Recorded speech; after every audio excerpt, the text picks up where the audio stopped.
సరే, గలతీలకు రాసిన పత్రిక 6వ అధ్యాయం 8వ వచనంలో, ఎలాగనగా తన శరీరేచ్ఛలను బట్టి విత్తువాడు తన శరీరమును బట్టి క్షయమను పంట కోయును, ఆత్మను బట్టి విత్తువాడు ఆత్మ నుండి నిత్య జీవమును పంట కోయును అన్నాడు. ఆత్మను బట్టి విత్తడం అంటే ఏమిటి?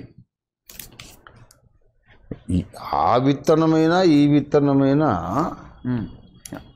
6:8 గలతీ, అదే గలతీ చివరి అధ్యాయం. ఆ విత్తనమైనా ఈ విత్తనమైనా క్రియలే. ఓకే, ఆయన చెప్తాడు క్లియర్గా. గలతీ పత్రిక 6వ అధ్యాయము 7వ వచనం, మోసపోకుడి, దేవుడు వెక్కిరింపబడడు, మనుష్యుడు ఏమి విత్తునో ఆ పంటనే కోయును సార్ అని ఆ తర్వాత మీరు చెప్పిన మాట అంటాడు అక్కడ. ఎలాగనగా తన శరీరేచ్ఛలను బట్టి విత్తువాడు తన శరీరమును బట్టి క్షయమును పంట కోయును, ఆత్మను బట్టి విత్తువాడు ఆత్మ నుండి నిత్య జీవం అనే పంట కోయును. ఈ విత్తనాలన్నీ మన క్రియలు. మనుషుడు ఏమి విత్తునో ఆ పంటని కోయును అని చెప్పాడు. అంటే మన క్రియలు అన్నమాట, మన కార్యాలు. మనందరం వ్యవసాయం చేస్తున్నాం. సువార్త ప్రకటించేవాడే కాదు. ఇప్పుడు వ్యవసాయం అంటే సువార్త మాత్రమే అనుకోకూడదు. మరి శరీరేచ్ఛను బట్టి సువార్త ప్రకటించడం ఉండదుగా.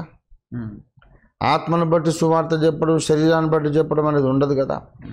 శరీరాన్ని బట్టి విత్తనం, ఆత్మను బట్టి విత్తనం అన్నాడు కనుక ఇవి క్రియలు. శరీరము కోరిన ప్రకారంగా మనం క్రియలు చేస్తే అవి ఒక రకమైన విత్తనాలు వేస్తున్నాం. ఆత్మ కోరిన ప్రకారం, ఆత్మ ఎప్పుడు శరీరానికి వ్యతిరేకంగా కోరుతుంది కదా. దేవుని చిత్తం జరిగించాలని ఆత్మ కోరుకుంటుంది. ఆత్మ చెప్పినట్టుగా మన క్రియలు చేస్తేనేమో ఆత్మను బట్టి విత్తనాలు వేసినట్టు. ఈ విత్తనం వేరుగా ఉంటుంది ఫలం, ఆ విత్తనానికి ఫలం వేరుగా ఉంటుంది. అంటే శరీర కార్యాలే చేస్తూ జీవిస్తే నిత్యనాశనం అనే పంట వస్తుంది. ఆత్మను బట్టి దేవుని ఆత్మ నడిపించిన ప్రకారం పనులు చేస్తూ బ్రతికితే నిత్య జీవము అక్షయత అనే పంట వస్తుందని చెప్తున్నాడు. మీరు చేసే కార్యములన్నీ విత్తనాలే. అన్ని కార్యాలకు అట్లాంటి ఫలం మళ్ళీ వస్తుంది. Okay sir.